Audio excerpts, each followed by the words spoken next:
The locker room echoed with laughter that carried a sharp edge. "Look what we found," Petty Officer Hendricks called out, dangling the press service uniform like a trophy. "Think little Kenna will even notice it's gone?" His companions snickered as they examined the name tape and insignia. Specialist Torres shook his head with exaggerated concern. "Poor thing probably spent all night pressing this. Maybe we're doing her a favor, teaching her not to leave valuables lying around." Seaman Kenna Blackwood stood in the doorway, watching her uniform disappear around the corner in Hendricks' grip. The theft itself stung less than their casual assumption that she would do nothing about it. 20 minutes until formation, and her dress blues were now somewhere in the maze of corridors beyond the berthing area. She could hear their voices fading as they moved deeper into the ship, still laughing about their harmless prank. The morning sun streamed through the porthole, casting harsh light across the empty hangars where her uniform had been. Her roommate had left hours earlier for early watch, leaving Kenna alone with the echo of mocking voices and the growing certainty that reporting the theft would only invite more ridicule. Hendricks and his crew operated with the confidence of people who had never faced real consequences. She pulled on her working uniform instead, the fabric feeling suddenly inadequate against her skin. The theft was calculated, she realized. They had waited until the last possible moment, ensuring maximum embarrassment when she appeared at formation in the wrong uniform. The disciplinary action would follow swiftly, another mark against the quiet woman who kept to herself and never fought back. Before we continue with Kenna's story, drop a comment and let us know what state you're watching from. Maybe you've witnessed similar situations where someone surprised everyone with their hidden strength.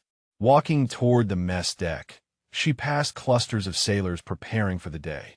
Several glanced at her working uniform with raised eyebrows, clearly noting the protocol violation. Chief Ramirez approached with a clipboard, his expression already shifting toward disappointment.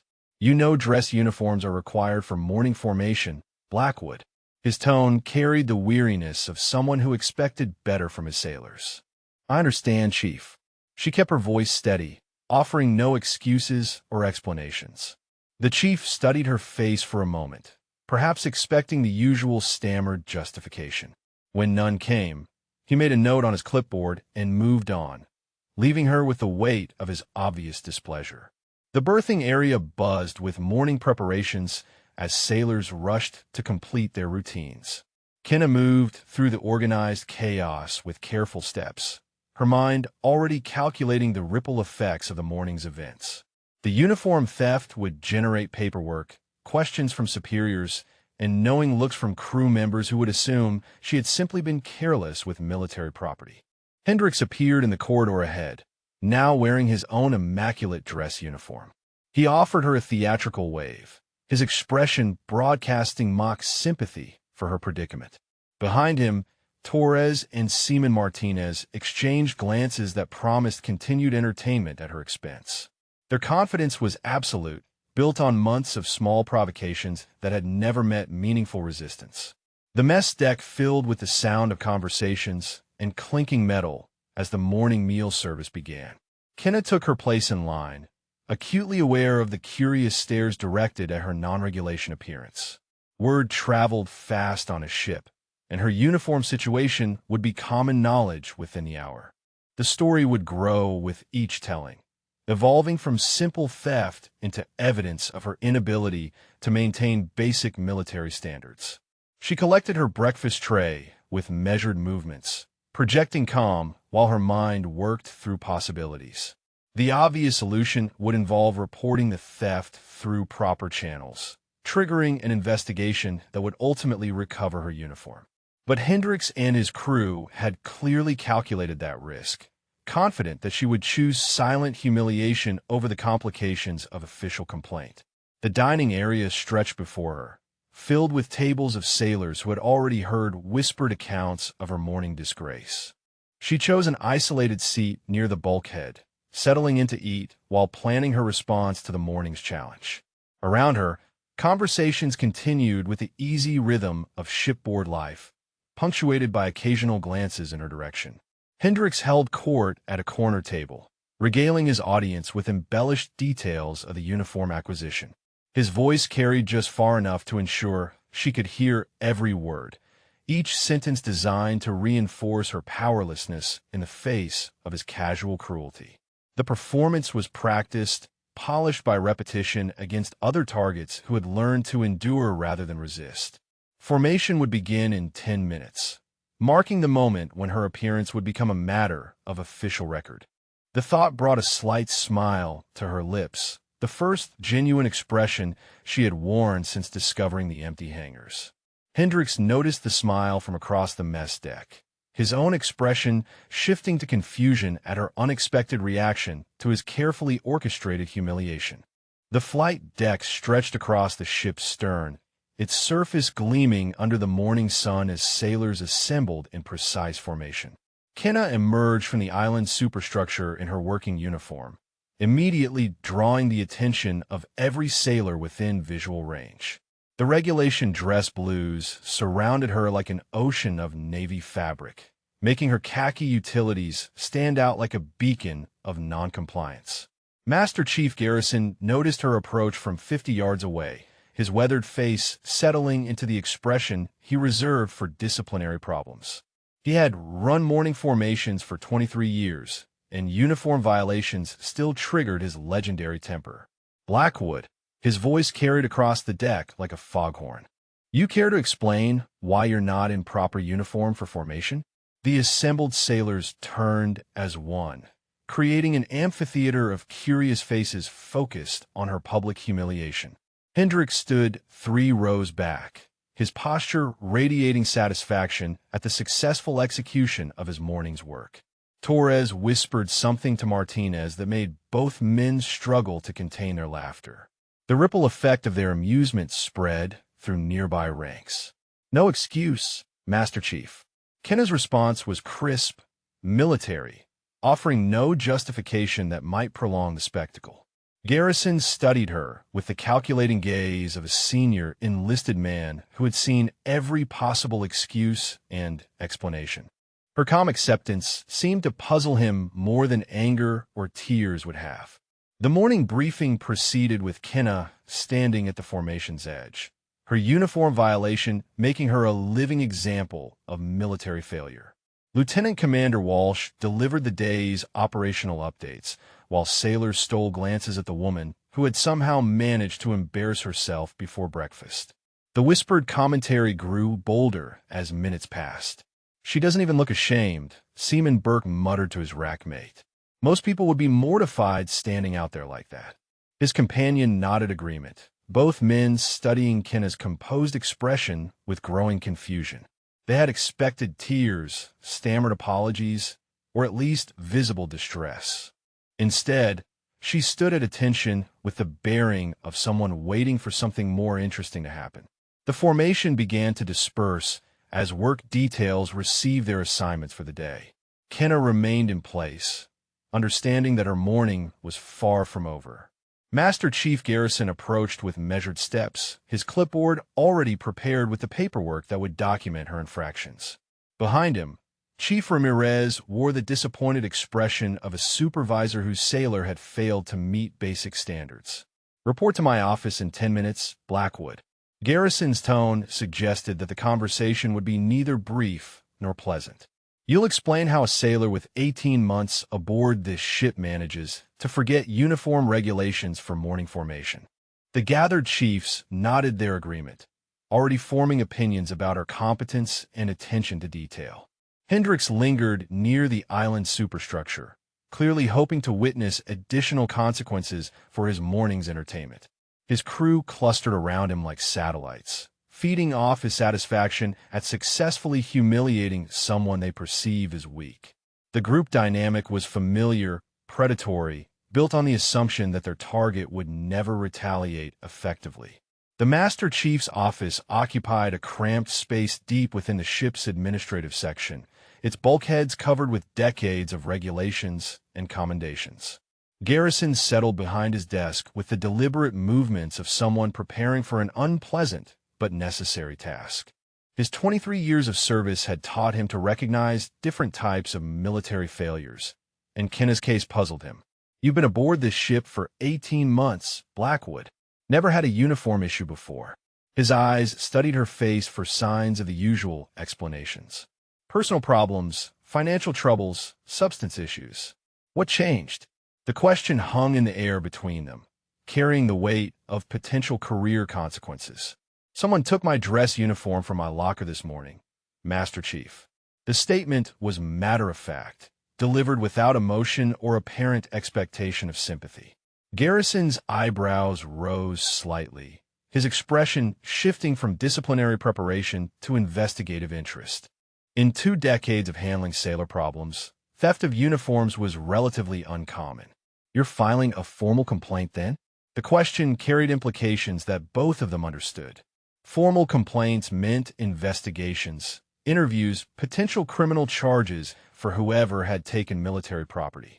They also meant that the complainant became a marked person, someone who couldn't handle problems without involving the chain of command.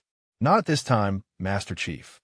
Kenna's response was calm, almost conversational. She understood the game being played and had chosen her strategy carefully. Garrison made a note on his paperwork, clearly struggling to categorize her approach to the situation. Most sailors either denied responsibility completely or demanded immediate investigation and justice. The Master Chief leaned back in his chair, studying the woman across from his desk with renewed interest.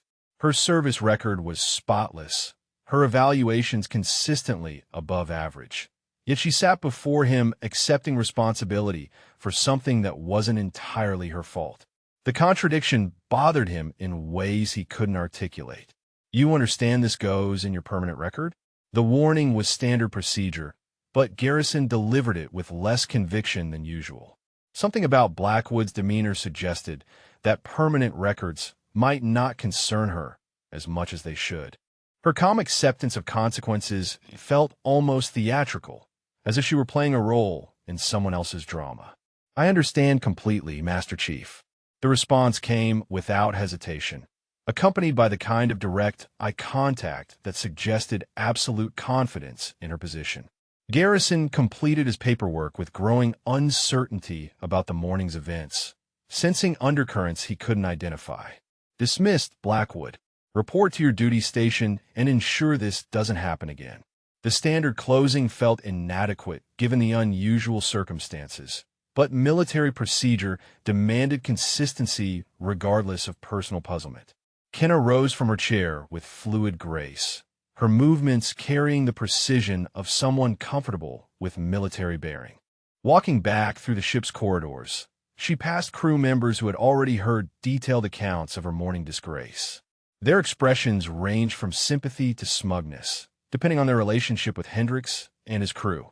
The story would continue growing throughout the day, becoming part of the ship's informal folklore about sailors who failed to maintain standards. The ship's laundry facility hummed with industrial washers and the constant flow of sailors maintaining their uniforms. Kenna stood before the cleaning station, methodically working starch into a replacement dress uniform she had requisitioned from supply. The process was meditative, each careful movement restoring military precision to fabric that would serve as armor in tomorrow's battles. Hendricks appeared in the doorway with his usual entourage, their timing clearly calculated to maximize her embarrassment. "Well, look here," he announced to his companions. "Little Kenna's playing dress-up again. Think she learned her lesson about leaving valuables lying around?" His voice carried the confidence of someone whose morning victory had exceeded all expectations. Torres stepped closer to examine her work, his expression broadcasting theatrical concern. "You know, Blackwood, maybe you should just keep that one locked up tight. Wouldn't want to lose another uniform to careless storage habits." The suggestion drew chuckles from Martinez and Seaman Phillips, both men clearly enjoying the continuation of their morning's entertainment. The laundry facility's fluorescent lights cast harsh shadows across the utilitarian space as other sailors went about their business. Several paused their own work to observe the interaction, their expressions ranging from uncomfortable sympathy to curious anticipation. The dynamic was familiar aboard ship, where entertainment often came at the expense of whoever couldn't defend themselves effectively. Kenna continued her methodical work without acknowledging their presence, her movements maintaining the same careful precision despite the audience. The non-response seemed to frustrate Hendricks, who had clearly expected some reaction to fuel the next phase of his campaign. His confidence began shifting toward irritation at her refusal to play the victim role he had written for her. "Maybe she's deaf," Phillips suggested with exaggerated concern. That would explain a lot about her performance lately. The comment drew more laughter from the group, their boldness growing with each successful provocation that met no resistance. They were operating in familiar territory now, emboldened by her apparent inability to retaliate. Chief Ramirez entered the laundry facility carrying his own uniforms, immediately noting the crowd gathered around Blackwood Station. His expression suggested disapproval of the circus atmosphere, but he made no move to disperse the group. The morning's uniform incident had damaged her credibility with the leadership, making her a less sympathetic figure in disputes with other crew members. The chief's presence should have moderated their behavior, but Hendricks seemed to interpret the lack of intervention as tacit approval for continued harassment. "You know what, Blackwood," he said with growing swagger, "maybe we should help you keep track of your gear. Make sure nothing else goes missing from unsecured locations." Torres nodded enthusiastic agreement. "We could set up a buddy system," he suggested. "Keep an eye on her belongings since she obviously can't handle basic responsibility." The proposal was delivered with mock helpfulness that barely concealed its malicious intent. Several other sailors had stopped their work entirely, drawn by the escalating spectacle. The industrial washers provided a steady background rhythm as the confrontation developed. Kenna finished applying starch to her uniform sleeves, her movements unhurried despite the growing audience. Her calm demeanor seemed to puzzle Chief Ramirez, who clearly expected either tears or angry outbursts from someone facing organized harassment. Phillips moved closer to her station, examining her work with exaggerated interest. "Nice technique," he observed loudly. "Think you'll be able to keep this one clean and pressed? Or should we expect another wardrobe malfunction tomorrow morning?" His companions erupted in fresh laughter, their amusement feeding on itself in the closed environment. The laundry facility's atmosphere grew more charged as additional sailors filtered in to witness the ongoing drama. Word traveled fast aboard ship, and Hendricks had become the star of his own entertainment production. His crew basked in reflected glory, emboldened by their leader's apparent immunity from consequences. Seaman Burke appeared in the doorway, drawn by reports of the continuing spectacle. He had missed the morning's uniform theft, but quickly assessed the situation from the body language and elevated voices. The hierarchy was clear. Hendricks and his crew held dominant positions while Blackwood served as their unwilling entertainment source. "Maybe we should start a betting pool," Martinez suggested with growing enthusiasm. "Take odds on how long before she screws up again." The proposal was met with immediate interest from the assembled crowd, their excitement building around the prospect of turning her misfortune into ongoing entertainment. Chief Ramirez finally spoke, his voice cutting through the growing noise. "All right, that's enough circus for one day. You all have duties to attend to instead of standing around jawing." His intervention was half-hearted, delivered more to maintain order than protect anyone from harassment. The message was clear. He would prevent outright violence, but considered verbal harassment within acceptable bounds. The crowd began to disperse reluctantly, their entertainment interrupted but not concluded. Hendricks lingered longer than the others, clearly wanting to deliver one final provocation before departing.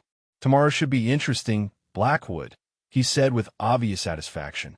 "Hope you managed to keep everything together this time." Alone again in the laundry facility, Kenna completed her uniform preparation with the same methodical precision she had maintained throughout the harassment. Her hands moved with practiced efficiency, each action serving a larger purpose that remained invisible to casual observers. The morning's events had provided valuable intelligence about her opponent's tactics and confidence levels. The industrial equipment continued its steady operation as she folded the completed uniform with military precision. Tomorrow's formation would present new challenges, but she approached them with the calm assurance of someone who understood games that others were still learning to play. Her apparent vulnerability was becoming a strategic asset rather than a liability. Walking back through the ship's corridors, she passed crew members whose expressions ranged from sympathy to speculation about her ability to endure continued harassment. The betting pool Martinez had suggested would likely become reality, turning her situation into ship-wide entertainment. The thought brought another slight smile to her lips, an expression that would have confused anyone who noticed it. The berthing area buzzed with afternoon activities as sailors prepared for evening duties. Kenna stored her completed uniform with careful attention to security measures that went beyond standard precautions. Tomorrow morning would bring new tests, but she was beginning to anticipate them with something approaching eagerness rather than dread. The mess deck during evening chow had transformed into an informal gambling establishment, with Hendricks serving as bookmaker for the entertainment he had created. $20, says she shows up in dungarees tomorrow, he announced to the gathered crowd. $50 if she doesn't show up at all. The betting slips passed between hands with the efficiency of a well-organized operation. Torres maintained a running tally on a napkin, his calculations growing more elaborate as additional wagers poured in. "We've got Phillips betting she'll cry during formation," he reported with obvious satisfaction. "Bert thinks she'll file a complaint by noon." Martinez put money on her requesting a transfer within a week. The odds reflected their collective certainty about her inevitable breakdown. Seaman Rodriguez approached the table with obvious reluctance, clutching a crumpled $5 bill. "What are the odds she actually makes it through tomorrow, without any problems?" His question drew immediate laughter from the established participants, who clearly considered such an outcome beyond the realm of possibility. "You want to bet on Blackwood succeeding?" Hendricks asked with theatrical disbelief. "That's like betting the ocean will run dry, buddy. But I'll give you 10-to-1 odds if you're feeling that lucky." The generous odds reflected his absolute confidence in tomorrow's entertainment value, built on months of successful harassment campaigns against less resilient targets. The betting operation had attracted sailors from across the ship, drawn by reports of easy money and guaranteed entertainment.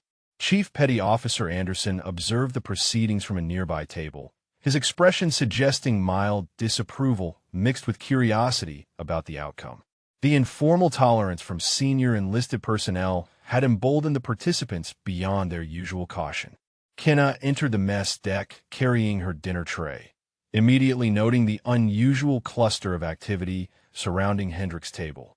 The excited conversations died to whispers as she passed, replaced by barely concealed stares and knowing grins. The betting pool had elevated her situation from personal harassment to ship-wide spectacle, complete with financial stakes.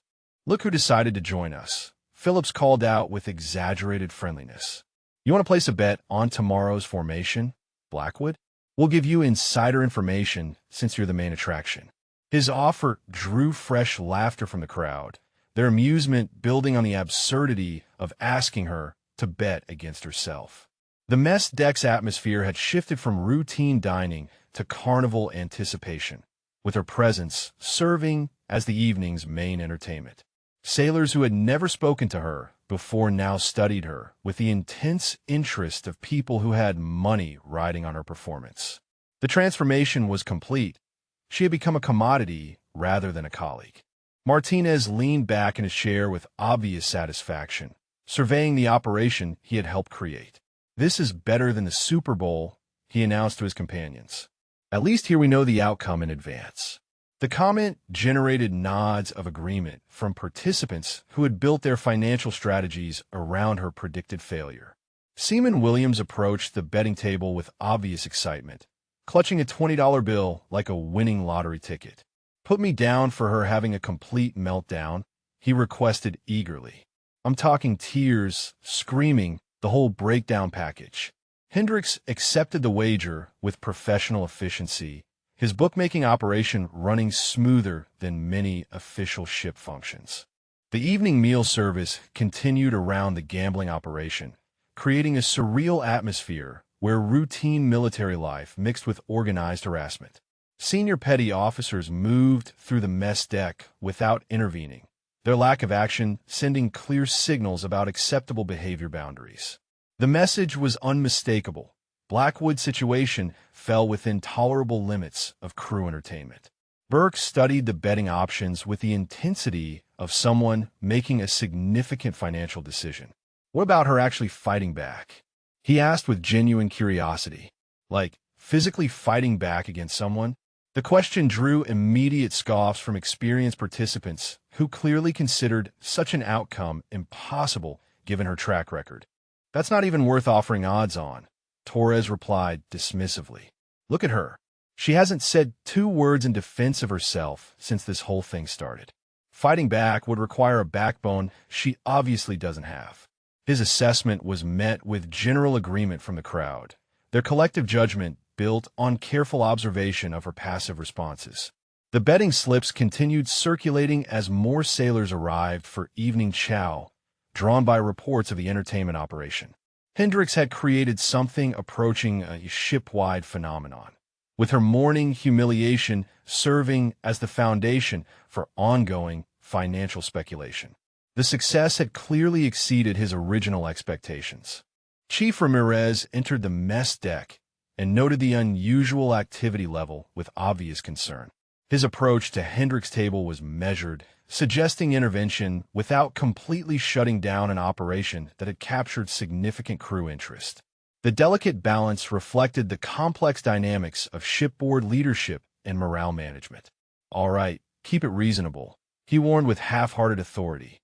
We're still running a military vessel here, not a casino. But his lack of immediate action to shut down the betting operation sent clear signals about official tolerance for the entertainment value. The gambling would continue with slightly more discretion rather than facing actual consequences.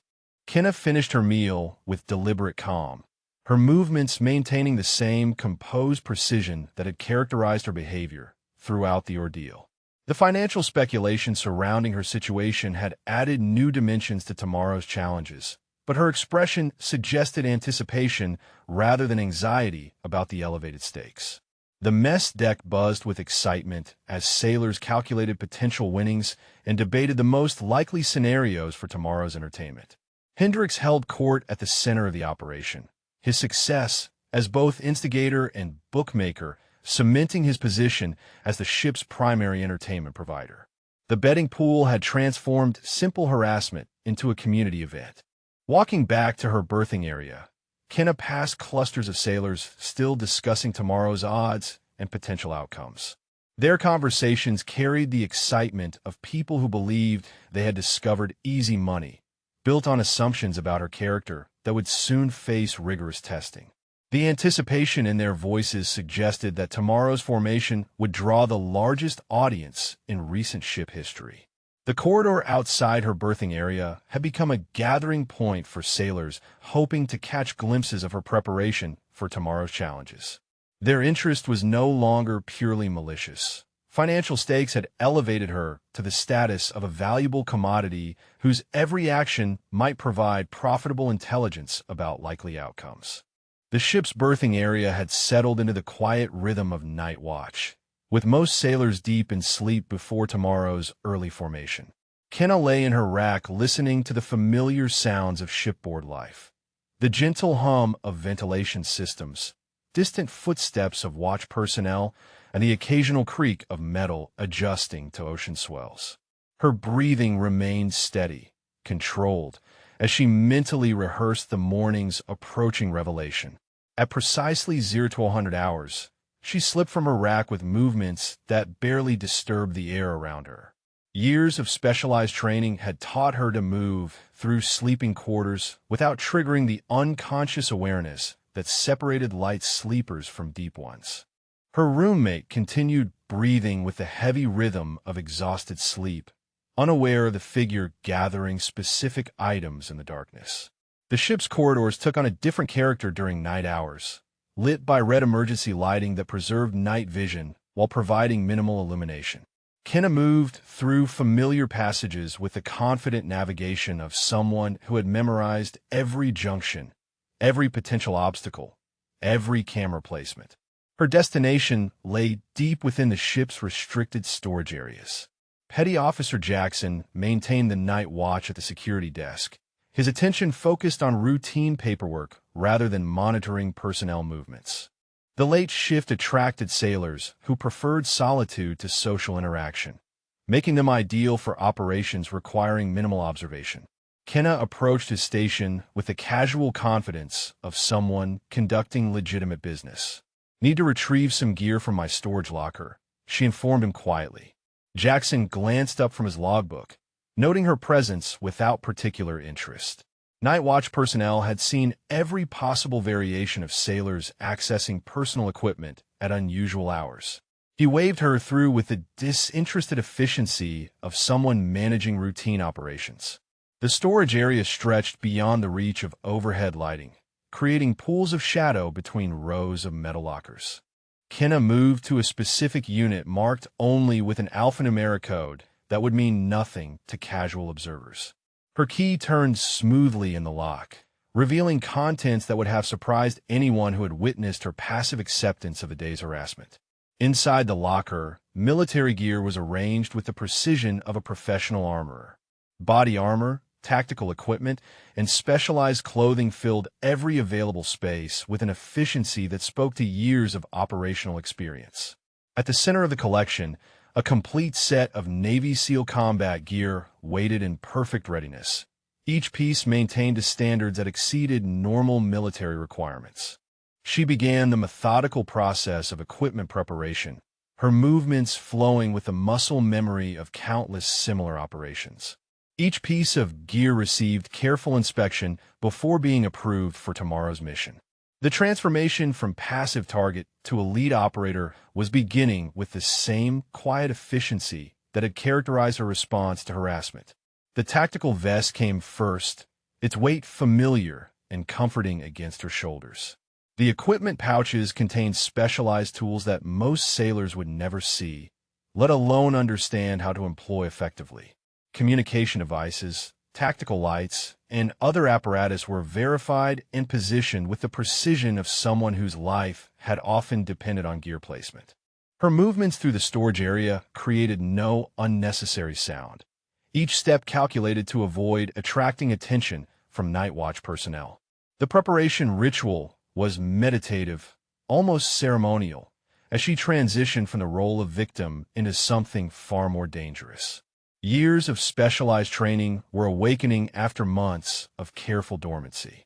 The combat uniform itself was a work of art, custom-fitted and modified with additions that reflected operational experience in environments most military personnel would never encounter.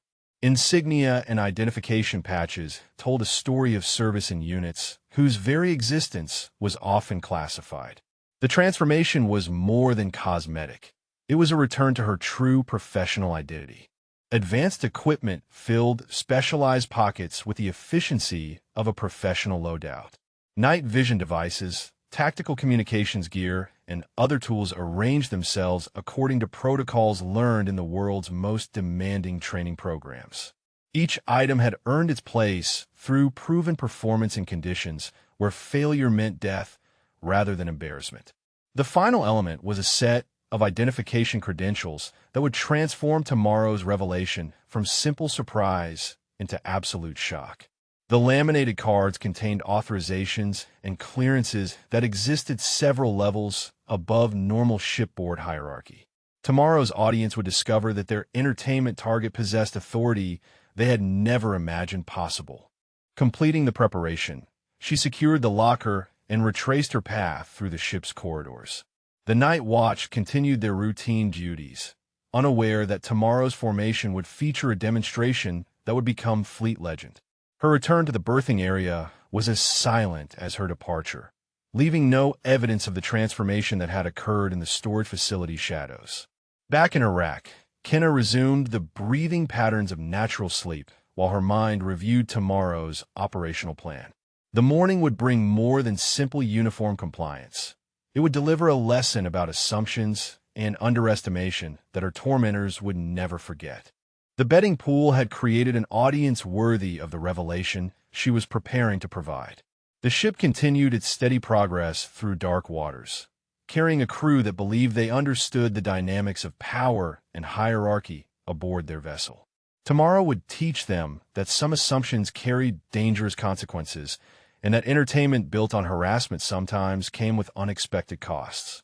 The quiet woman they had chosen as their victim was preparing to reveal capabilities that would reshape every relationship aboard ship. Hours passed with the measured rhythm of ocean travel, bringing dawn steadily closer. The berthing area remained peaceful, filled with sailors who slept soundly in the certainty that tomorrow would bring more of the entertainment they had wagered money to witness. None suspected that their target had spent the midnight hours preparing equipment that would transform their expected comedy into something approaching military theater. The gentle vibration of the ship's engines provided a constant backdrop to her final preparations, a mechanical heartbeat that counted down the hours until revelation. Tomorrow's formation would begin like any other, with sailors assembling in regulation uniforms for routine military ceremony. The difference would become apparent only when their entertainment target appeared, wearing gear that would silence every voice on deck. The first hints of dawn filtered through the ship's portholes as the morning watch began their preparations for another day at sea. Reveille echoed through the berthing areas with its familiar urgency, rousing sailors from sleep into the organized chaos of military routine. Today's formation carried special significance for crew members who had invested money in predicting one woman's continued humiliation. Hendricks woke with the satisfied anticipation of someone whose entertainment operation had exceeded all expectations. The betting pool had grown throughout the night as word spread to additional shifts, creating financial stakes that elevated today's formation beyond routine military ceremony. He dressed with particular care, wanting to present his best appearance for what promised to be his greatest triumph. The mess deck buzzed with excitement as sailors gathered for early breakfast, their conversations dominated by speculation about the morning's expected entertainment. Torres consulted his betting slip with obvious satisfaction, having wagered significant money on Blackwood's complete breakdown before noon. The odds had remained heavily stacked against any outcome that didn't involve tears, resignation, or disciplinary action. Chief Ramirez noticed the unusual energy level among his sailors as he conducted his morning routine. The betting operation had created an atmosphere approaching holiday excitement, with crew members displaying enthusiasm rarely seen for standard formations. He made mental notes about managing the situation if crowd behavior became problematic during the ceremony. Martinez approached the betting table with last-minute intelligence gathered from night watch personnel. She was seen moving around the ship after midnight, he reported to the gathered participants. Maybe she was planning to jump overboard rather than face another day of this. The suggestion drew nervous laughter from sailors who suddenly wondered if their entertainment had pushed someone toward desperate measures. The galley staff worked with practiced efficiency to serve breakfast to sailors whose attention remained focused on the morning's anticipated spectacle rather than their food. Conversations at every table revolve around predictions, odds, and potential outcomes that would determine the day's financial winners and losers. The betting operation had transformed routine military life into something approaching a sporting event. Seaman Rodriguez sat alone at a corner table, reviewing his decision to bet against the crowd's expectations.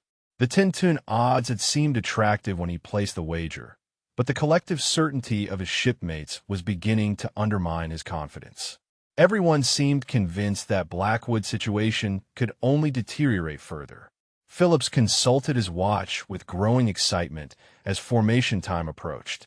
In 2 hours, he announced to his companions, "We'll be counting our winnings and watching the best entertainment this ship has seen in months." His confidence was infectious, spreading through the mess deck like enthusiasm for a guaranteed victory celebration. The ship's communication system crackled with routine announcements about the day's operations, but underlying the standard military efficiency was an electric anticipation that suggested today would be different. Senior personnel had noticed the unusual crew energy without understanding its source, creating subtle tension between routine operations and unknown variables. Burke finished his breakfast quickly, eager to secure a good viewing position for the formation that promised to deliver unprecedented entertainment value. The flight deck would be crowded today as word continued spreading about the betting pool and its guaranteed payoff. Some sailors were planning to arrive early just to witness whatever breakdown their wagers had purchased. Chief Petty Officer Anderson observed the unusual excitement with growing concern about crowd control during formation. Military ceremonies required discipline and order, qualities that might be compromised by sailors who viewed the proceedings as entertainment rather than duty. He made quiet preparations to manage potential disruptions without understanding their specific source. The berthing area is filled with the sounds of sailors preparing uniforms with unusual care, everyone wanting to look their best for what promised to be a memorable morning. The irony was lost on most participants. They were investing extraordinary effort in their appearance to witness someone else's humiliation over uniform standards. The contradiction spoke to the complex psychology of military hierarchy and peer relationships. Hendricks held court in the corridor outside his berthing area, accepting final wagers and providing updated odds based on overnight intelligence. His operation had grown beyond simple harassment into something approaching a professional gambling enterprise, complete with runners, lookouts, and organized collection procedures. The success had clearly exceeded his most optimistic projections. Master Chief Garrison reviewed his formation notes while sensing unusual undercurrents in the crew's morning preparations. 23 years of military service had taught him to recognize when routine operations carried hidden complications. Today felt different, though he couldn't identify the specific source of his unease about what should be a standard ceremony. The ship's corridors filled with sailors moving toward their formation stations with unusual enthusiasm for military ceremony. Conversations carried the excited energy of people anticipating guaranteed entertainment, mixed with the nervous excitement of those who had wagered money on specific outcomes. The atmosphere suggested a carnival rather than a military formation. Torres reviewed his calculations one final time, confirming that the betting pool had generated enough interest to ensure significant payoffs regardless of a specific outcome. Everyone seemed confident that Blackwood's situation could only worsen, making their financial investments appear as safe as government bonds. The collective certainty was remarkable in its unanimity.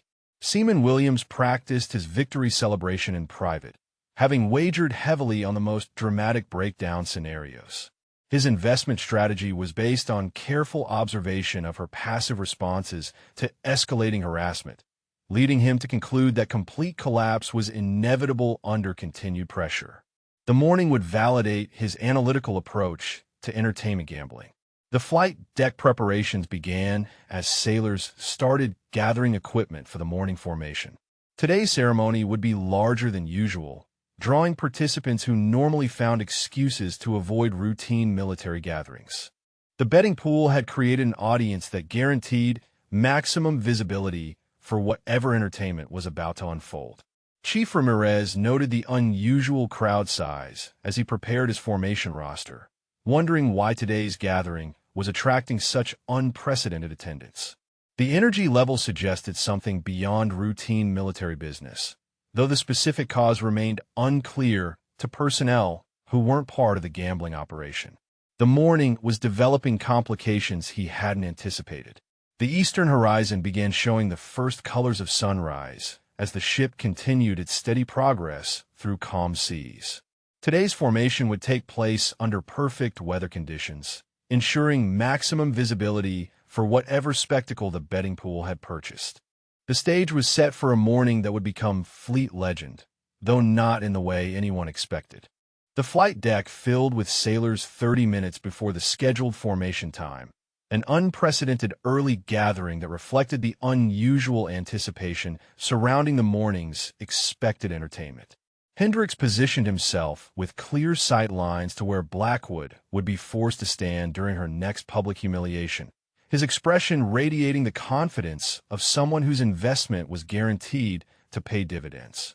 Master Chief Garrison emerged from the island's superstructure to find the largest formation crowd he had witnessed in recent memory. Sailors who typically arrived at the last possible moment were already in position, their eager faces suggesting motivations beyond military duty. The unusual enthusiasm puzzled him, while simultaneously creating logistics challenges for managing the oversized gathering. Torres circulated through the assembled crowd with his betting slips, accepting final wagers from sailors who had heard about the entertainment operation during their morning preparations. The odds remained heavily stacked against any outcome that didn't involve Blackwood's continued degradation, reflecting the collective certainty that her situation could only deteriorate further under increased pressure and audience size. Chief Ramirez noted the carnival atmosphere with growing concern about maintaining military discipline during what should be a routine ceremony. Sailors were positioning themselves for optimal viewing rather than proper formation alignment, creating organizational challenges that threatened to compromise the professional standards expected during official gatherings. The crowd's energy felt more appropriate for sporting events than military operations. Phillips consulted his waterproof watch with obvious excitement as formation time approached. In 20 minutes, he announced to nearby participants, "We'll be witnessing the meltdown of the decade and collecting our winnings." His confidence was shared by virtually every sailor on deck, creating an atmosphere of unanimous expectation that bordered on mob psychology. The morning sun climbed higher above the horizon, casting the flight deck in brilliant light that would ensure perfect visibility for whatever spectacle was about to unfold. Weather conditions were ideal for outdoor ceremonies, eliminating any potential complications that might interfere with the crowd's anticipated entertainment. Nature itself seemed to be cooperating with their expectations. Seaman Rodriguez stood near the formation's edge, clutching his tin-tune betting slip with growing nervousness about his contrarian wager. The unanimous confidence of his shipmates was beginning to undermine his faith in Blackwood's ability to surprise anyone. Every conversation he overheard reinforced the certainty that her situation was hopeless and deteriorating. Burke secured a position with clear viewing angles while reviewing the various betting options he had selected. His diversified approach included wagers on crying, screaming, resignation requests, and complete emotional breakdown, covering most scenarios that promised entertainment value. The mathematical approach reflected his confidence in predicting human behavior under sustained pressure. The ship's communication system announced 10 minutes until formation as sailors made final adjustments to their positions. The crowd had organized itself around optimal viewing angles rather than military formation requirements, creating an amphitheater effect that would maximize visibility for the anticipated drama. Every face reflected eager anticipation for guaranteed entertainment. Lieutenant Commander Walsh appeared on the flight deck to review formation preparations, immediately noting the unusual crowd size and energy level. His 20-year career had included numerous challenging assignments, but managing a formation that resembled a spectator event was outside his normal experience. The situation required careful navigation to maintain military standards while managing crew expectations. Martinez whispered final intelligence updates to nearby participants, sharing overnight observations about Blackwood's behavior and demeanor. "She seemed too calm this morning," he reported with slight concern. "Maybe she's already given up completely and won't provide much entertainment." The possibility of a lackluster performance worried investors who had wagered money on dramatic outcomes.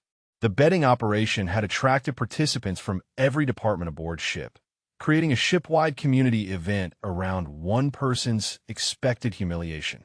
Sailors who had never spoken to Blackwood were now financially invested in her continued degradation, transforming personal harassment into collective entertainment with monetary stakes that ensured maximum audience engagement. Chief Petty Officer Anderson positioned himself to manage potential crowd control issues while observing the unusual formation dynamics. The sailors' excitement suggested something beyond routine military business, though the specific cause remained unclear to senior personnel who weren't part of the gambling operation. Military formations weren't supposed to generate this level of enthusiasm among participants. Williams practiced his celebration routine while calculating potential winnings from his aggressive betting strategy. His investment in the most dramatic breakdown scenarios was based on careful analysis of her passive responses to escalating harassment. The morning would validate either his analytical skills or demonstrate that predicting human behavior was more complex than anticipated. The flight deck's metal surface reflected morning sunlight with increasing intensity as the formation time approached. Perfect weather conditions would eliminate any distractions from the expected spectacle, ensuring that every detail of Blackwood's anticipated breakdown would be clearly visible to the record crowd. Environmental factors were cooperating with their entertainment expectations.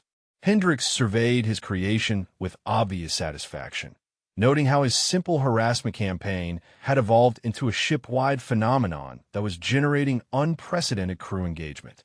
His success as both instigator and bookmaker had elevated him to the status of entertainment impresario, orchestrating drama that promised to become fleet legend through its scale and financial implications. Torres completed his final betting calculations, confirming that the pool had generated enough participation to ensure significant payoffs regardless of specific outcomes. The unanimous confidence in Blackwood's continued degradation had created a financial situation where virtually everyone expected a profit from her misfortune.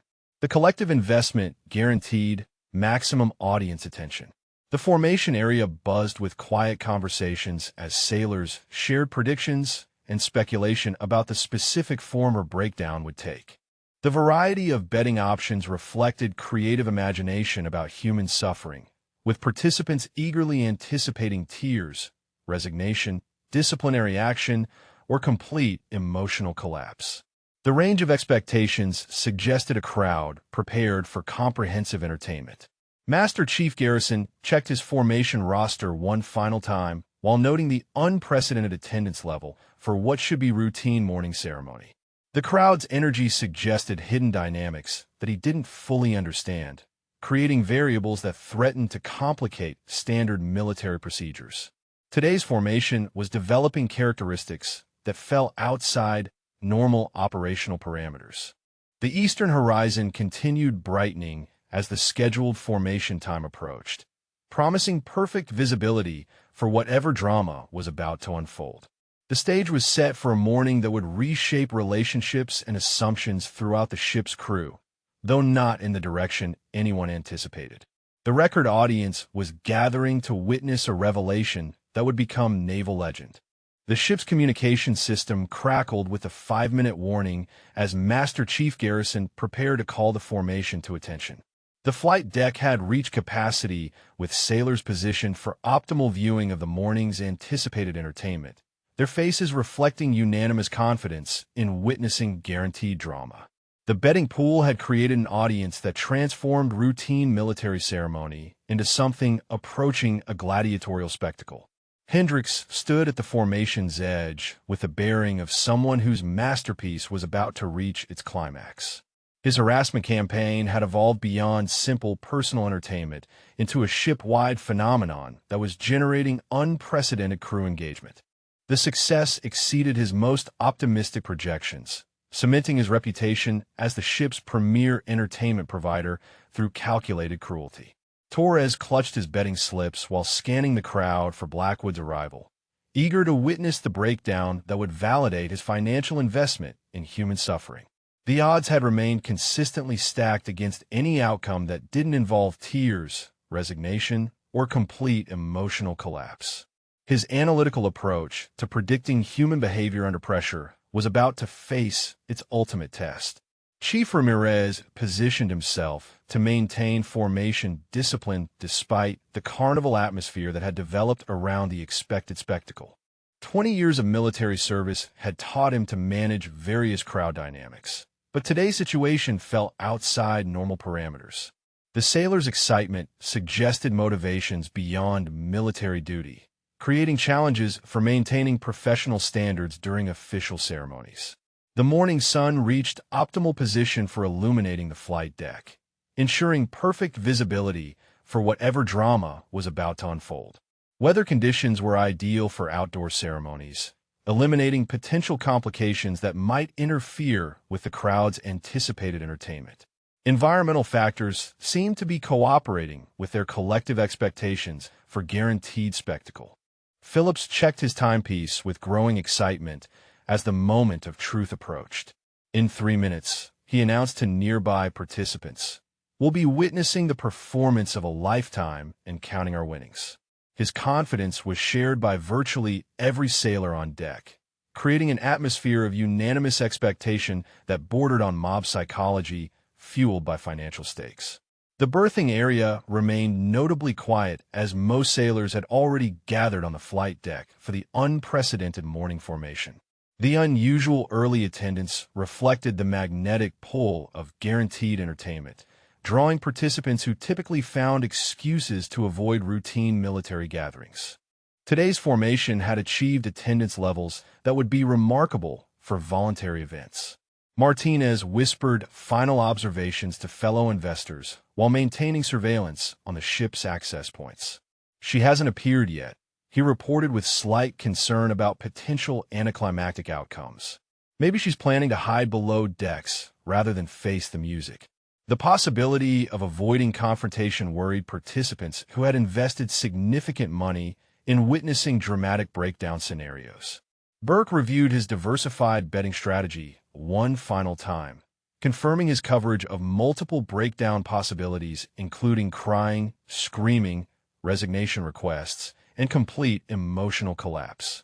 His mathematical approach to predicting human suffering reflected confidence in understanding behavioral patterns under sustained psychological pressure.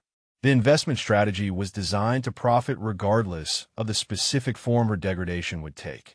Lieutenant Commander Walsh emerged from the island superstructure to find the largest formation crowd in recent ship history, their positioning suggesting spectator expectations rather than military ceremony requirements. The unusual dynamics created operational challenges for maintaining proper formation standards while managing crew expectations that clearly extended beyond routine duty obligations. The ship's corridors echoed with emptiness as the final stragglers hurried toward the flight deck, unwilling to miss the climactic moment of the harassment campaign that had captured shipwide attention. The betting pool had created community investment in one person's expected humiliation, transforming personal cruelty into collective entertainment with financial implications that guaranteed maximum audience engagement. Chief Petty Officer Anderson noted the unprecedented enthusiasm level among sailors who typically approach formation duties with resignation rather than excitement. The crowd's energy suggested hidden dynamics that senior personnel didn't fully understand, creating variables that threatened to complicate standard military procedures.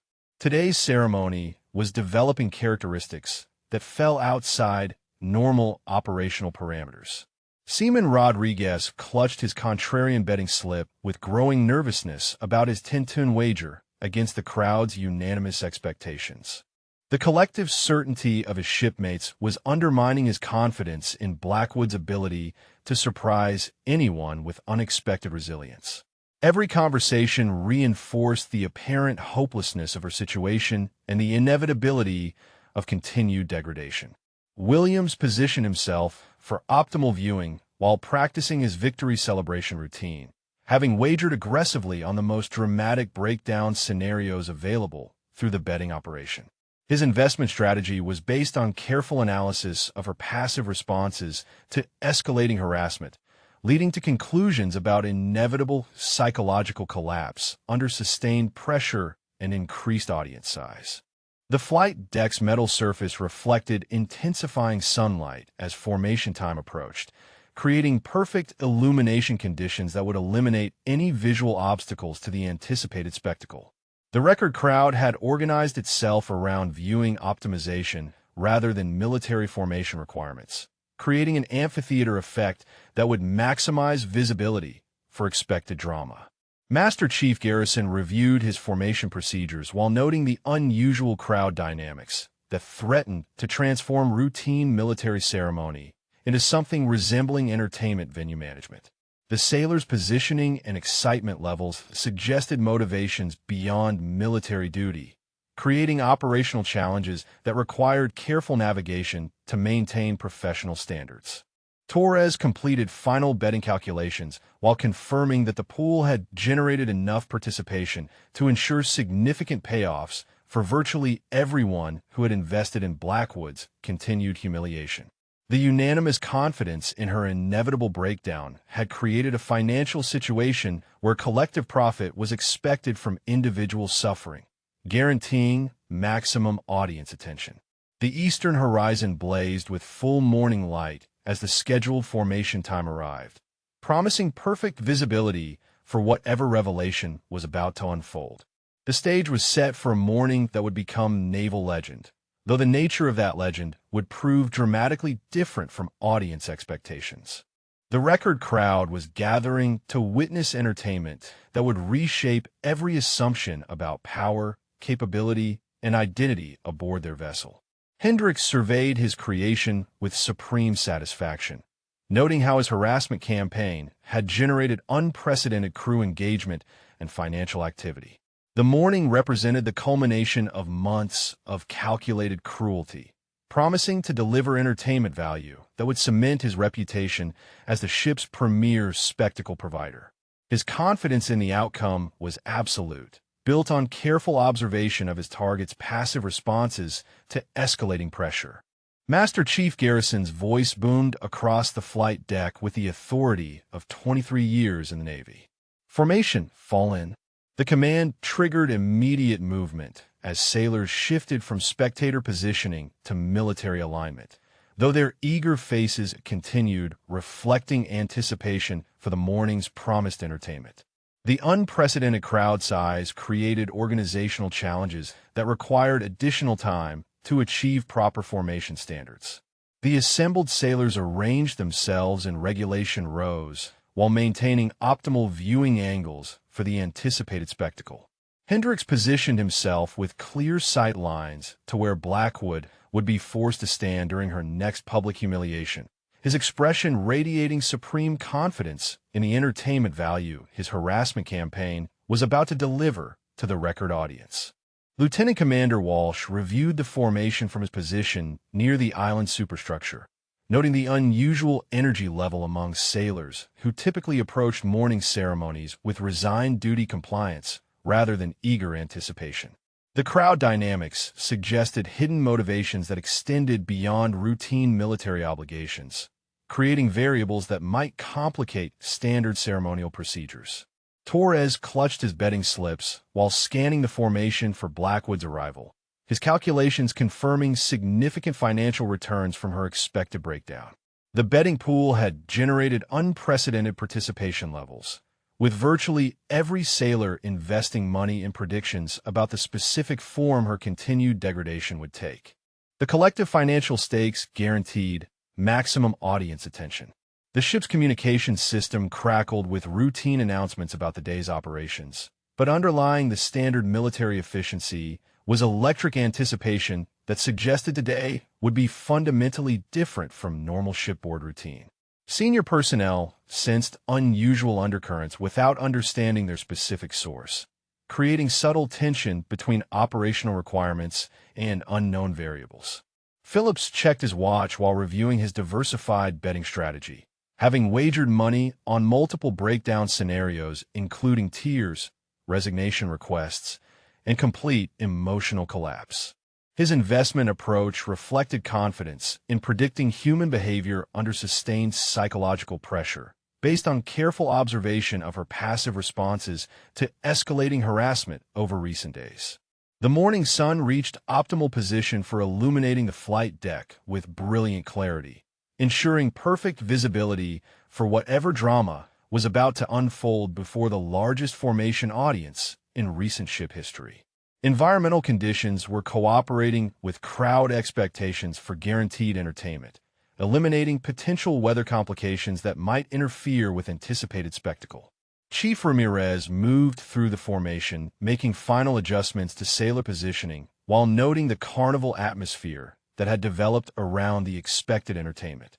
Military formations required discipline and professional bearing, qualities that might be compromised by sailors who viewed the proceedings as guaranteed spectacle rather than ceremonial duty obligations. Burke positioned himself for optimal viewing while confirming his coverage of various breakdown possibilities through the betting operation. His mathematical approach to predicting human suffering was designed to generate profit regardless of the specific form her humiliation would take, reflecting confidence in understanding behavioral patterns under sustained pressure and increased audience size. The flight deck buzzed with quiet conversations as sailors shared final predictions about the anticipated drama, their voices carrying the excited energy of people who believed they had discovered guaranteed entertainment with financial rewards. The betting pool had created community investment in one person's expected degradation, transforming personal harassment into collective spectacle. Martinez whispered intelligence updates to nearby participants while maintaining surveillance on ship access points for Blackwood's expected arrival. The unanimous confidence in her inevitable breakdown had created an atmosphere of certainty that bordered on religious faith in the entertainment value their investments had purchased. Every conversation reinforced expectations of dramatic collapse. Master Chief Garrison called for attention as the formation reached acceptable military standards despite the unusual crowd dynamics. Attention on deck. His command triggered immediate silence as hundreds of sailors snapped to regulation bearing, their eager anticipation temporarily masked by disciplinary training that demanded professional appearance during official ceremonies. The sudden quiet that followed the attention command created dramatic tension as the record audience waited for the morning's main attraction to appear. Hendricks maintained his confident bearing while scanning the ship's access points, certain that Blackwood would soon emerge to face the largest crowd of skeptics and tormentors ever assembled for her humiliation. Chief Petty Officer Anderson noted the unprecedented attention level among sailors, who typically treated formation duties as routine obligations rather than anticipated entertainment. The crowd's focused energy suggested something beyond standard military business, though the specific cause remained unclear to senior personnel who weren't part of the gambling operation that had generated ship-wide investment. Williams practiced controlled breathing while calculating potential winnings from his aggressive betting on the most dramatic breakdown scenarios available through the pool. His investment strategy was based on analytical assessment of her psychological vulnerability under sustained harassment, leading to conclusions about inevitable collapse when faced with maximum pressure and audience size. The formation held perfect military bearing despite the underlying excitement that continued emanating from sailors who had invested money in witnessing guaranteed drama. Their disciplinary training maintained professional appearance, while their anticipation created an electric atmosphere that suggested something extraordinary was about to unfold on the flight deck. Torres reviewed his betting calculations one final time while maintaining surveillance for Blackwood's expected arrival in whatever uniform violation or emotional state would validate the collective investment in her continued degradation. The odds remained heavily stacked against any outcome that didn't involve tears, resignation, or complete psychological breakdown under maximum pressure. Lieutenant Commander Walsh prepared to begin the morning's ceremonies while sensing unusual undercurrents in the formation that suggested complications beyond routine military procedures. The sailors' positioning and energy levels indicated motivations that extended beyond duty obligations, creating operational challenges that required careful navigation to maintain professional standards. The ship continued its steady progress through calm seas while carrying a crew that believed they understood the morning's entertainment value. The stage was perfectly set for a formation that would become naval legend, though the nature of that legend would prove dramatically different from every audience expectation. Perfect weather, record attendance, and unanimous confidence in predicted outcomes had created ideal conditions for a revelation that would reshape assumptions throughout the vessel. Hendricks surveyed the formation with supreme satisfaction, noting how his harassment campaign had generated unprecedented crew engagement and created the largest audience ever assembled to witness one person's expected humiliation. The morning represented the successful culmination of months of calculated psychological warfare, promising entertainment that would cement his reputation as the ship's premier spectacle provider through systematic cruelty. The island's superstructure's hatch opened with a metallic clang that echoed across the silent flight deck, drawing every eye toward the sound. What emerged from the shadows defied every expectation the assembled crowd had carefully constructed over months of harassment and financial speculation. A figure appeared wearing full Navy SEAL combat gear, moving with the fluid precision of someone whose every step carried lethal purpose. The tactical uniform was pristine black, fitted with equipment that most sailors would never see in their entire careers. Advanced communication systems, specialized weaponry attachments, and gear configurations that spoke to operational experience in the world's most dangerous environments. The figure moved across the deck with movements that transformed the space from military formation into something approaching a combat zone. Hendricks felt his confident expression freeze as his brain struggled to process what his eyes were reporting. The woman he had systematically humiliated was approaching the formation wearing gear that cost more than his annual salary, her bearing radiating the controlled danger of someone trained to operate beyond normal military parameters. His entertainment masterpiece was transforming into something he had never anticipated. Torres dropped his betting slips as recognition dawned with devastating clarity. The quiet woman who had endured days of harassment without resistance was wearing equipment that indicated membership in units whose very existence was often classified. His calculations about inevitable breakdown were crumbling as he watched someone whose capabilities he had catastrophically underestimated. The tactical vest bore insignia that made Chief Ramirez step backward involuntarily. Navy SEAL, trident patches, unit identifications that existed several levels above normal shipboard hierarchy, and authorization credentials that transformed every previous interaction into a potentially career-ending mistake. His 20 years of service had taught him to recognize authority when it appeared in unexpected forms. Master Chief Garrison's clipboard slipped from nerveless fingers as the implications crashed through his professional composure. The woman he had disciplined for uniform violations was approaching his formation wearing gear that indicated operational authority beyond anything in his experience. 23 years of Navy service had never prepared him for discovering that his target possessed credentials he had never imagined possible. The assembled sailors stood frozen in attention position while their minds struggled to reconcile the figure approaching with a victim they had systematically tormented. Phillips felt his betting slip crumple in his sweating palm as he realized that his investment in her breakdown had been based on assumptions that were proving spectacularly incorrect about her true capabilities and identity. Lieutenant Commander Walsh felt his breath catch as he recognized equipment configurations that spoke to operational experience in units that rarely acknowledged their own existence. The woman walking across his flight deck was wearing gear that indicated involvement in missions that existed beyond normal military classification levels. His command authority was facing challenges he had never anticipated. The tactical boots struck the deck with measured precision, each step announcing the arrival of someone whose training existed in realms that most military personnel would never glimpse. Martinez watched his entertainment investment evaporate as he observed movement patterns that spoke to capabilities developed in the world's most demanding operational environments. Burke's diversified betting strategy became meaningless as he watched someone whose psychological profile he had completely misunderstood. His mathematical approach to predicting human behavior under pressure had failed to account for the possibility that his target possessed training specifically designed to operate under conditions that would break ordinary people completely. The combat uniform bore modifications that indicated customization for operations requiring capabilities beyond standard military training.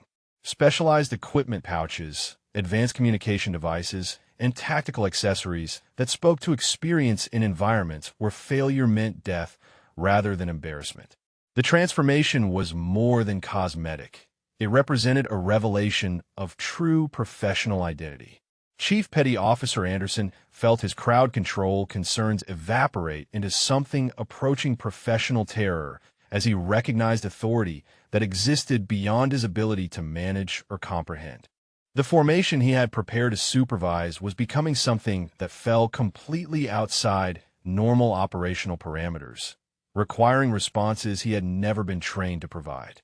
Williams watched his aggressive betting strategy collapse as the figure approaching demonstrated bearing that spoke to training in units whose selection standards eliminated candidates who would break under the kind of pressure he had helped apply. His investment in dramatic breakdown scenarios was proving based on assumptions about psychological vulnerability that were proving completely incorrect. The morning sun illuminated tactical gear that reflected light in ways that spoke to operational use rather than ceremonial display. Every piece of equipment showed the wear patterns of someone who had employed these tools in conditions that tested their effectiveness against life and death standards. The revelation was transforming entertainment into something approaching military education. Seaman Rodriguez felt his contrarian Tintoon betting slip transform from nervous investment into potential windfall as he watched someone whose capabilities had been systematically underestimated by every other participant in the gambling operation. His faith in unexpected outcomes was being validated in ways that exceeded his most optimistic projections about surprise developments. The tactical communication gear crackled with encrypted frequencies that spoke to ongoing operational status rather than ceremonial participation. The figure approaching was maintaining contact with command structures that existed beyond normal shipboard hierarchy, indicating involvement in missions that required authorization levels most sailors would never achieve throughout their entire careers. The formation maintained perfect military bearing despite the psychological earthquake occurring within every sailor who had invested money in predicting continued humiliation. Their disciplinary training kept them at attention, while their assumptions about power, capability, and identity underwent complete reconstruction based on evidence that contradicted everything they had believed. Hendricks watched his masterpiece of systematic harassment transform into the greatest miscalculation of his military career as the figure continued approaching with movements that spoke to training in environments where miscalculation carried consequences far beyond embarrassment. His entertainment empire was collapsing as he faced someone whose true capabilities rendered his harassment attempts not just ineffective, but potentially dangerous to his own career prospects. The flight deck had become a theater for revelation rather than humiliation, with the largest audience in recent ship history gathered to witness a demonstration of how completely assumptions about weakness and vulnerability could prove incorrect when applied to someone whose training existed in realms they had never imagined. The morning was becoming naval legend, though not in any direction the betting pool had anticipated. Kenna Blackwood came to a stop 15 feet from Master Chief Garrison, her tactical boots creating absolute silence as she assumed a position that radiated controlled authority. The seal trident on her chest caught the morning sunlight with metallic brilliance that seemed to burn itself into the retinas of every sailor who had wagered money on her continued humiliation. The insignia alone was worth more respect than the entire ship's crew had shown her during months of systematic harassment. The silence stretched across the flight deck like a physical presence, broken only by the distant sound of ocean waves against the ship's hull. 300 sailors stood frozen in formation while their minds struggled to process the transformation of their entertainment target into someone whose credentials existed beyond their ability to comprehend or challenge.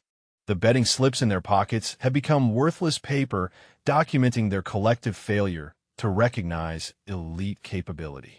Master Chief Garrison's mouth opened slightly as if to speak, but no words emerged to address a situation that fell completely outside his 23 years of procedural experience. The woman standing before him was wearing gear that indicated operational authority exceeding his own, transforming every previous disciplinary interaction into a potential career-ending mistake that could destroy his professional reputation. Hendricks felt sweat beginning to form on his forehead as the implications of his harassment campaign crashed through his consciousness with devastating clarity. The woman he had systematically tormented possessed training and authorization that could end his military career with a single complaint filed through channels he had never imagined existed. His entertainment masterpiece was becoming his professional nightmare. The tactical communication device on her vest crackled with encrypted transmissions that spoke to ongoing operational status rather than ceremonial participation.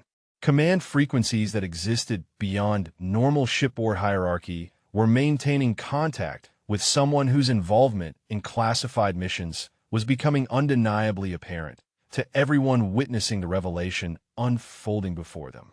Lieutenant Commander Walsh stepped forward with movements that betrayed his uncertainty about proper protocol for addressing someone whose credentials appeared to exceed his own command authority. The tactical gear she wore indicated operational experience in units whose mission parameters existed beyond his security clearance level, creating a situation that challenged every assumption about shipboard hierarchy. Torres watched his betting calculations become meaningless as he faced someone whose psychological profile he had completely misunderstood. The woman who had endured harassment without resistance was wearing equipment that spoke to training specifically designed to operate under pressures that would destroy ordinary people completely. His investment in her breakdown was proving based on catastrophic misjudgment.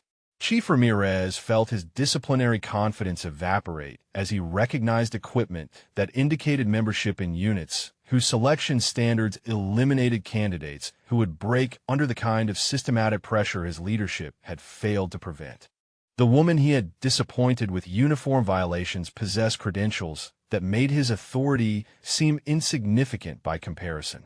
The morning sun illuminated tactical modifications that spoke to operational deployment rather than ceremonial display. Specialized equipment attachments showed where patterns consistent with field use in environments where equipment failure meant mission compromise or personnel loss. Every detail of her appearance contradicted the assumptions that had fueled months of harassment and financial speculation. Phillips felt his betting slip dissolve with sweat as he watched someone whose capabilities had been systematically underestimated by every participant in the gambling operation. His confidence in predicting dramatic breakdown was crumbling as he observed bearing that spoke to training designed to maintain operational effectiveness under conditions that exceeded anything the ship's crew had ever imagined. The tactical vest bore unit patches that made Chief Petty Officer Anderson step backward involuntarily as recognition dawned with terrifying clarity. Navy SEAL team identifications, special operations insignia, and authorization credentials that existed several levels above normal military hierarchy were transforming the formation into something approaching a security incident rather than routine ceremony. Burke's mathematical approach to predicting human behavior was proving inadequate for analyzing someone whose training existed in realms that eliminated predictable responses to psychological pressure. His diversified betting strategy had failed to account for the possibility that his target possessed capabilities developed through selection processes that removed ordinary human vulnerabilities. The assembled crowd maintained military bearing while experiencing collective psychological reconstruction as their assumptions about weakness and authority underwent complete revision. Every sailor who had participated in her harassment was facing someone whose true identity rendered their previous behavior not just ineffective, but potentially career-threatening through official channels they hadn't known existed.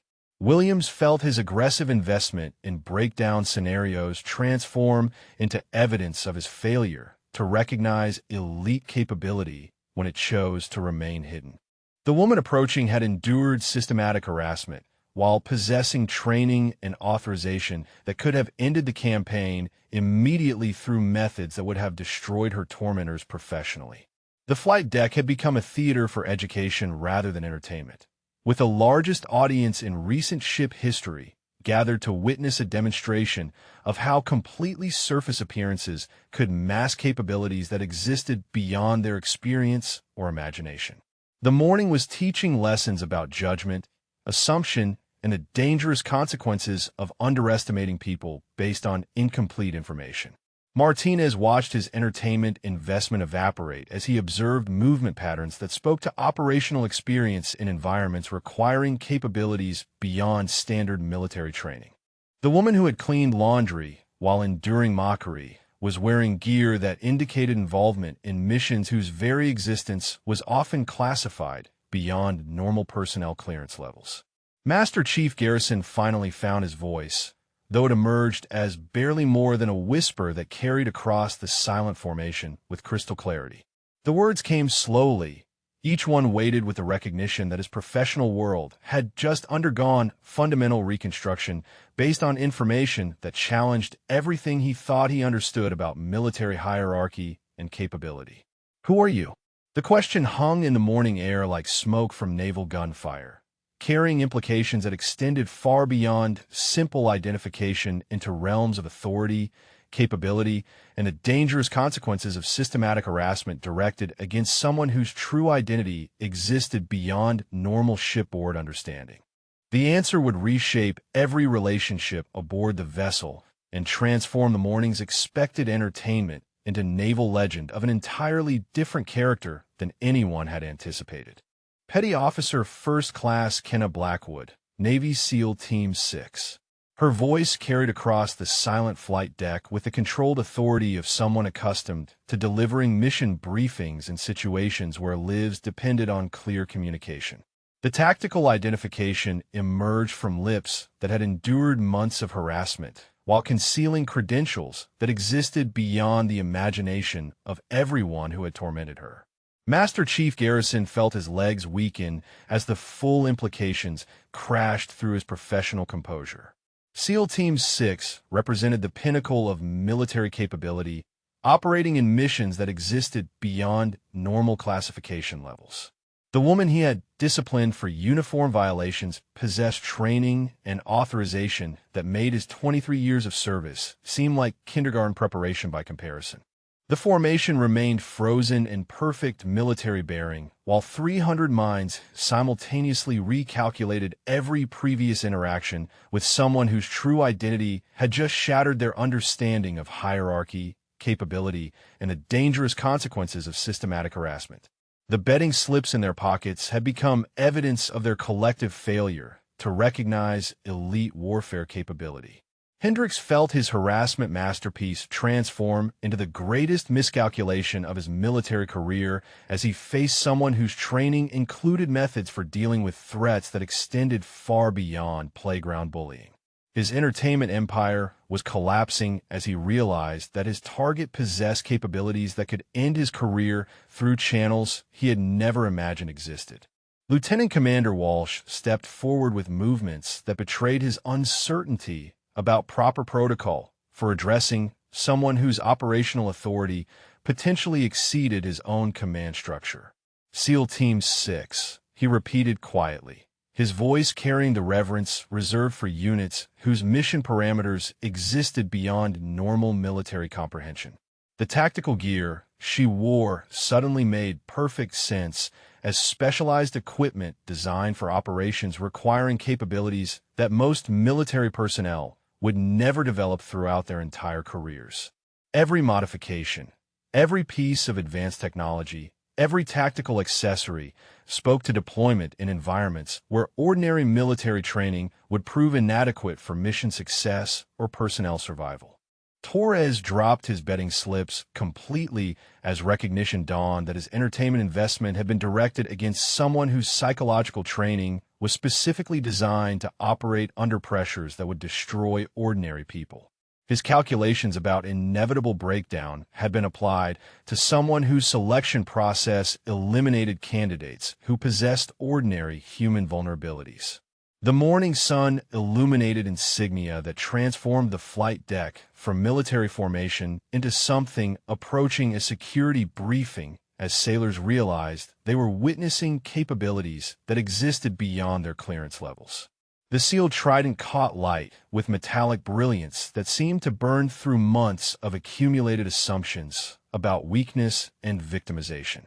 Chief Ramirez felt his disciplinary authority evaporate as he understood that his leadership failures had permitted systematic harassment of someone whose credentials made his own rank seem insignificant. The woman who had endured uniform violations while maintaining perfect composure possessed training that exceeded anything in his professional experience or imagination. Phillips watched his betting strategy become meaningless as he faced someone whose capabilities had been systematically underestimated by every participant in the gambling operation. His investment in dramatic breakdown scenarios was proving based on assumptions about psychological vulnerability that were revealing themselves as catastrophically incorrect when applied to elite warfare specialists. The tactical communication device crackled with encrypted frequencies that spoke to ongoing operational status, with command structures that existed beyond normal shipboard hierarchy. Her involvement in classified missions was becoming undeniably apparent to everyone witnessing the revelation that was transforming their expected entertainment into military education about capability recognition.